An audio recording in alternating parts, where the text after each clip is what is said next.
Queremos iniciar com as palavras de Jesus hoje para São Paulo. Tem confiança. Assim como destes testemunho de mim em Jerusalém, é preciso que tu sejas também minha testemunha em Roma. As palavras do Senhor, depois de uma discussão toda que acontece nos Atos dos Apóstolos de hoje, São Paulo chega a Jerusalém e começam a discutir com ele, e ele fala que a causa é a ressurreição. E aí começa uma discussão entre os fariseus e os saduceus, porque os saduceus não aceitavam a ressurreição. Mas eu gostaria de ir para uma outra dimensão.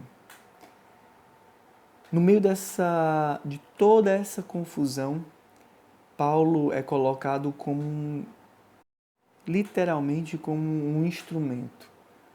São Paulo, depois que da leitura dos Atos dos Apóstolos de ontem, que São Paulo se despede do povo em Éfeso, São Paulo se coloca nas mãos de Deus como um instrumento livre para a sua ação.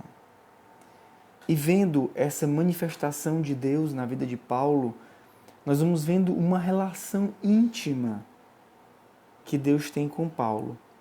E quem não a desejaria? Jesus se aproximar e falar pessoalmente o que Ele quer para nós. Essa intimidade, essa escuta de Deus tão clara e tão pessoal. Deus quer nos dar esta relação, essa é a verdade. Ele quer falar a nós muito mais do que nós queremos ouvir a sua voz. Se nós desejamos escutá-lo, imagina quanto Ele quer nos falar. Deus quer se revelar aos seus amigos. Falamos muito que queremos ouvir a voz de Deus, mas Ele não nos mostra, Ele não nos revela, e eu acho que a coisa não é bem assim. Na verdade, o Senhor se revela na nossa medida. Isso também depende da nossa abertura à ação do Espírito Santo. A abertura da vida ao Espírito, que nós estamos nos preparando. Porque o Espírito Santo é que vai nos abrindo, nos configurando, tudo que nós temos visto nesses dias, e nos prepara também para ouvir a voz de Deus. Um primeiro problema de não ouvir a voz de Deus é vivermos uma vida parcial no Espírito. Nós, de uma parte, sim, vivemos no Espírito, de outra parte, não. Não deixamos que Ele nos conduza. Naquilo que nos convém, sim, naquilo que não nos convém, deixa para depois. Vemos em São Paulo não só a escuta da voz de Deus, mas uma decisão a priori por ela. Não existe um si na vida de Paulo. Existe a decisão pela vontade de Deus, independentemente de qual ela seja.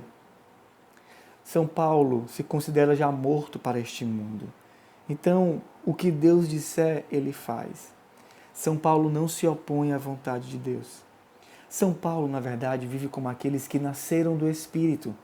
Nos faz lembrar até de uma passagem de Jesus falando a Nicodemos, falando como é o movimento do Espírito. Nicodemos, o vento sopra onde quer, ouves o ruído, mas não sabe de onde vem nem para onde vai. Assim acontece com aquele que nasceu do Espírito.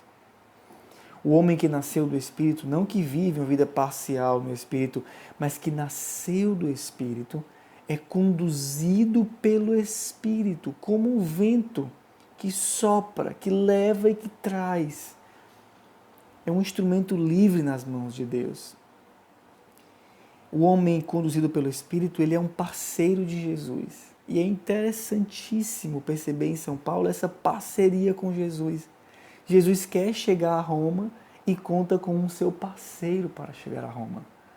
Jesus, para anunciar, para que ele seja conhecido em Roma, ele conta com esse parceiro na sua missão, com esse amigo íntimo de Jesus, que vai cumprindo tudo o que Jesus manda com que ele faça.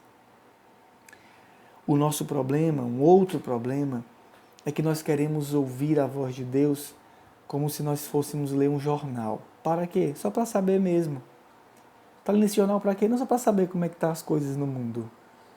Está querendo ouvir a Deus para quê? Não só para saber o que Ele quer. Mas tu queres cumprir a vontade dEle? Não, primeiro eu quero saber o que Ele quer, porque depois que Ele me disser o que Ele quer, aí eu vou ver se eu cumpro ou não. Deus revela a sua vontade para nos dar uma missão. Eu preciso, Paulo, que tu sejas minha testemunha em Roma. Então a vontade de Deus não se manifesta para nós só para que a gente saiba dela. A vontade de Deus se manifesta para nós para que se manifeste uma missão no mundo, para que algo seja transformado no mundo. Por isso não tem sentido ouvir a voz de Deus sem querer cumprir a voz de Deus. Uma santa de relação com Jesus muito forte, apesar de ter vivido uma noite escura, como ela mesma diz em alguns dos seus relatos espirituais, ela cumpriu uma missão e se configurou a Jesus de uma forma impressionante, a tal ponto que eles realmente se confundiam. Santa Madre Teresa de Calcutá. E uma coisa interessante ela dizia, sou apenas um lápis na mão de Deus, é Ele que me escreve.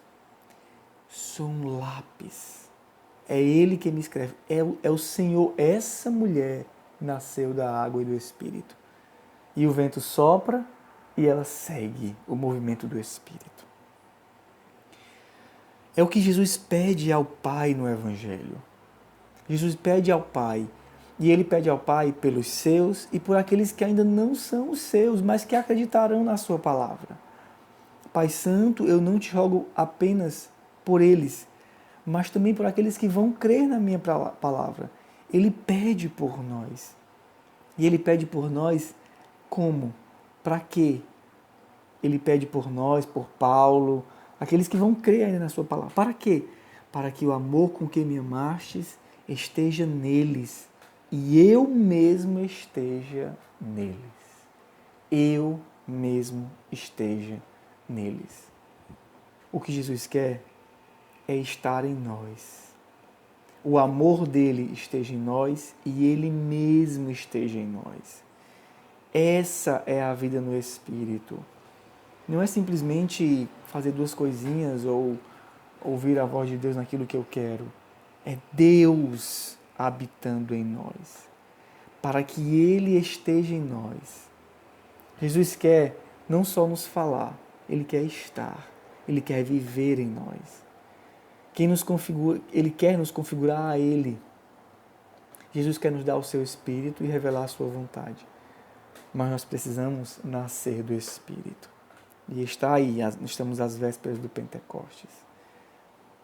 Jesus quer que nós nasçamos do Espírito para sermos enviados e lançados aonde quer que Ele nos envie. Estejamos dispostos a sermos conduzidos como esse lápis na mão de Deus. Somos só um lápis, é Ele que nos escreve. Que o Senhor te dê essa graça, que o Senhor te prepare neste dia para receber essa ação do Espírito que transforma e que nos conduz como um vento. O Espírito nos conduz como um vento. Que Deus te abençoe. Quero te convidar para amanhã começarmos o nosso retiro de Pentecostes. E te fazer esse convite bem forte, porque o retiro de Pentecostes ele vai ser uma oportunidade de você entrar nessa lógica. Nós começamos amanhã, sexta-feira, às 8 horas, e vamos até o final da noite. Começamos com a missa, depois teremos uma pregação da nossa cofundadora, Emi Nogueira, e depois teremos uma oração, já preparando o nosso coração. E veremos também o sábado e domingo. Você pode ter mais informações no conchalom.org e participar conosco desse retiro, para preparar o seu coração para receber o Jesus, para receber o Espírito Santo nesse Pentecoste. Deus te abençoe.